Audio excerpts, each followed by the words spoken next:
도발 주최 주관하신 우리 윤영대 특위자본 감시센터 공동대표님께서 고발 요지 설명이 있고 그 핵심 사항은 특위자본 감시센터 홈페이지에 게시하였습니다. 우리 모두 격간함성 힘차게 부탁드립니다. 네, 감사합니다. 오늘 저희들이 가상화폐 비트코인 빗썸의 사기를 고발했습니다만은 이 가상화폐가 2009년경에 개발했다 그래서 지금 약 17년, 18년이 됩니다만은 가장 극성을 부른 때가 2017년, 16년 이런 무렵이었습니다. 저희 투기자본감시센터가 최초로 2019년경에 넥슨이 탈세범 아닙니까? 이 넥슨이 코빗을 인수해야 할 때부터 저희들이 고발했고, 특히 윤석열이 대통령이 돼서 이 검사가 대통령이 돼서 이러한 것을 처벌하기 위해서 저희들이 2023년에 검찰청과 그리고 권익위원회 이런 데서 고발했습니다. 그런데 수사하지 않고 이것을 경찰청으로 보내서 무마하고 말았습니다. 또 감독원장 이복현 이런 사람들이 처벌하지 않았습니다. 이 근본적으로 이번에 드러난 빗썸의 내용은 핵심이 겁니다. 이 비트코인이 무엇이냐는 것이죠. 비트코인은 바로 손실을 볼 수 있는 이러한 것이기 때문에 자본시장법으로 이것을 갖다가 증권 또는 파생상품으로 분류합니다. 그래서 미국에서도 비트코인의 ETF 상품이라는 것, 블랙록이 이 비트코인을 가지고 있으면서 이 파생상품을 만들어서 팔고 있습니다. 조건이 말이 아닙니다. 그런데 대한민국은 버젓이 자본시장법으로 이러한 것을 만들고 매매하려면은 금융위원회 인가를 받아야 합니다. 인가를 받지 않고 도박장을 개설했는데 이것을 그냥 방치한 결과 지금 엄청난 피해가 야기됐습니다. 그리고 비트코인이 마치 대단한 것처럼 선전했습니다만은 비트코인이 바로 빗썸이 이번에 62만 개를 발행했습니다.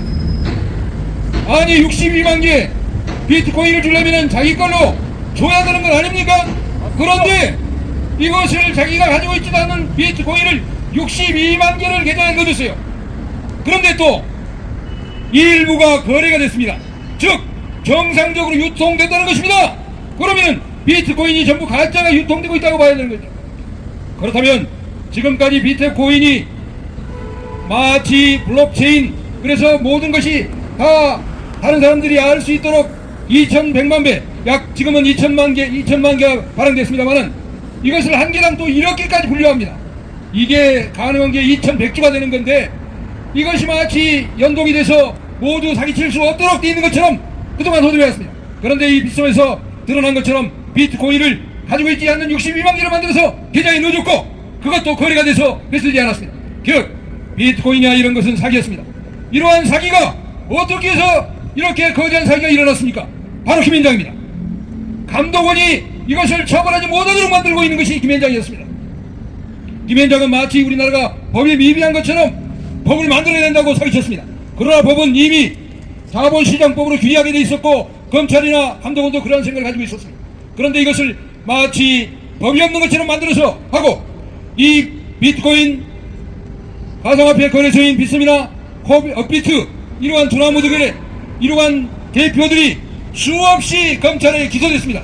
그런데 이것을 변호해가지고 엄청난 돈을 받았던 거 아닙니까? 그 대표적인 예가 바로 테라입니다.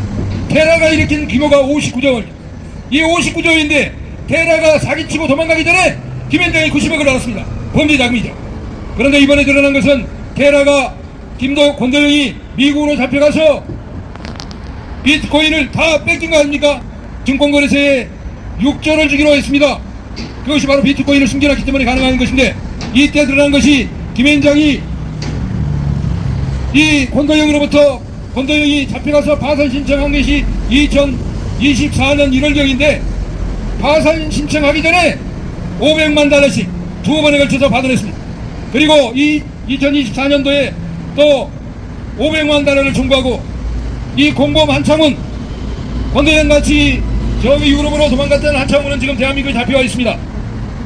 그런데 이 비용으로 재판을 받고 있는데 650만 불을 청구했습니다. 2024년도에 청구했기 때문에 받았을 것입니다. 결국은 90억 원과 2240만 불을 추가로 받았습니다. 이것을 하나로 따져보면은 약 415억 원입니다. 이 범죄 자금을 받았는데 불구하고 저희들이 이 범죄 자금을 환수할 것을 중앙지검에 고발해서 이것이 남부지검에서 가지고 있었는데 최근에 이것을 기소중지했습니다. 수사하지 않는 거죠. 이 범죄 자금을 수수한 집단이 김현장인데 이것을 수사하지 못하고 있는 것입니다. 김현장이 그동안 감독원을 컨트롤하고 법원을 컨트롤해서 이들을 다 무죄로 만들고 권도형을 해외 도피하게 만들고 해외 사기하게 만들었습니다. 그 결과는 우리 청년들이 도박장이나 다름없는 가상화폐에 몰려들어서 이 엄청난 돈을 쓰고 또 시간을 낭비하고 젊은 청춘들이 지금 거리를 헤매고 있는 것이 사실입니다. 그런데 그 대표적인 것이 이번에 드러난 것이 또 김병기 아닙니까? 대한민국 국회의원 아들이 1순위로 갈 수 있는 게 가상자산 거래소입니다. 지난번에 김기현인가 그 대표도 가상자산 거래소를 갔습니다. 이렇게 대한민국에서 이 불로소득이 발생하기 때문에 아까 같이 비트코인을 62조나 발행할 수 있는 곳이기 때문에 이곳에 보내서 엄청난 돈을 취하게 만들었던 것입니다. 대한민국 국회의원들이 지금 하는 짓이 바로 이러한 것입니다. 이러한 것들이 이제 드러났습니다. 국회가 존재할 이유가 없고 감독원이 존재할 이유가 없는데 이것을 비유하는 세력이 바로 김현장인데 대한민국 역대 대통령 문재인 노무현 대통령부터 시작해서 민정수석이 전부 김현장 아닙니까? 이재명 대통령 보국을 그대로 쓰고 있지 않습니까? 대한민국 부패를 척결해야 할 자들이 바로 대한민국 김현장의 핵심인 사람을 민정수석으로 쓰고 있으니 대한민국이 부패할 수밖에 없습니다. 이제 김현장을 해세하는 것만이 대한민국 국민들의 힘을 대한민국 국민들의 살아갈 방도를 찾을 수 있는 유일한 길입니다.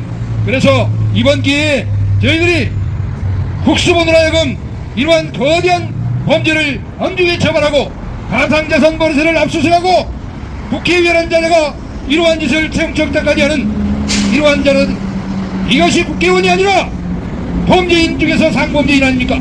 그런데 국수본이 이러한 자 하나 처벌하지 못한다면 기소하지 못한다면 이 국수본이 존재할 이유가 없습니다. 이제 검찰과 달리 국수본은 오로지 민중의 지팡이로서 그 범죄자가 대통령이건 민정수석이건 국회의원이건 가릴 것 없이 범죄를 자행한 자를 엄중히 처벌하고 그 범죄 자금을 몰수해야 합니다.